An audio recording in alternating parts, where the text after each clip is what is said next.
All right, welcome to the first installment of the problem set 2 narrated answer key.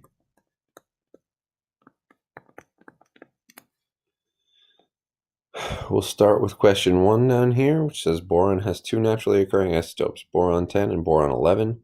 Given that the average atomic mass of boron is 10.81 AMU, estimate the percent abundances of each isotope. All right, so boron's pretty simple in that it has only two naturally occurring isotopes.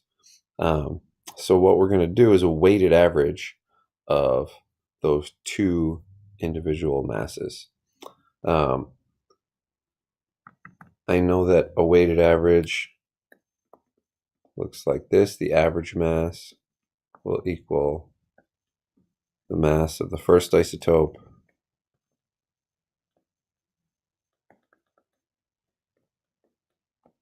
times the relative abundance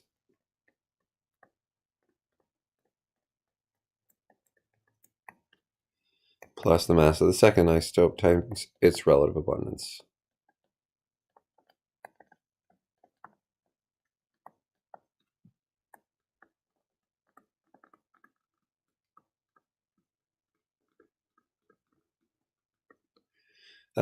If there were more isotopes than two, then that formula would go on and on. Since we only have two, that's as far as we go. So the next thing is, I don't know exactly the masses of the two isotopes, but we're only asked to estimate here. And as an estimate, the mass is going to be roughly equal to the mass number. Remember this mass number here for boron 10, this is number of protons plus neutrons. Turns out, for reasons that are more complicated than this course gets into, you can't just add the mass of 10 protons and neutrons and get the mass of a boron atom. So the mass actually changes when you put them together, and protons and neutrons aren't exactly 1 AMU. So the mass of a boron 10 atom is not exactly equal to 10 AMU, but since we're estimating, we can estimate that it is roughly equal to 10 AMU. So I know that this value here is going to be 10. I know that this value here for isotope 2 is going to be roughly 11. And my two unknowns are the relative abundances. When I have unknowns, I generally let them be variables. So I'm going to say let x equal the abundance of boron 10. So that means this value will be x. So then my question becomes, all right, what's the relative abundance of boron 11?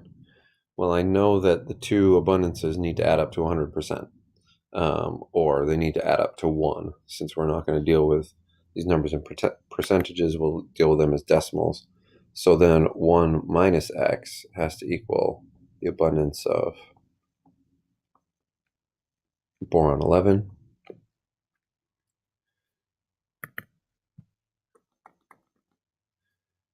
So now I have my equation.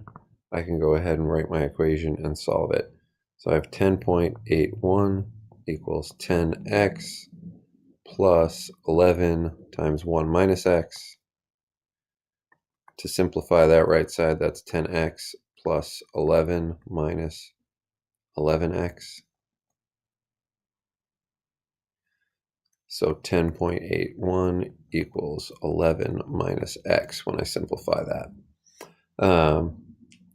Solving that gives me x equals 0.19 or 19%. So the abundance of boron 10 is 19%. And the abundance of boron 11 then has to be 100% minus that, which is 81%. And I have my answers.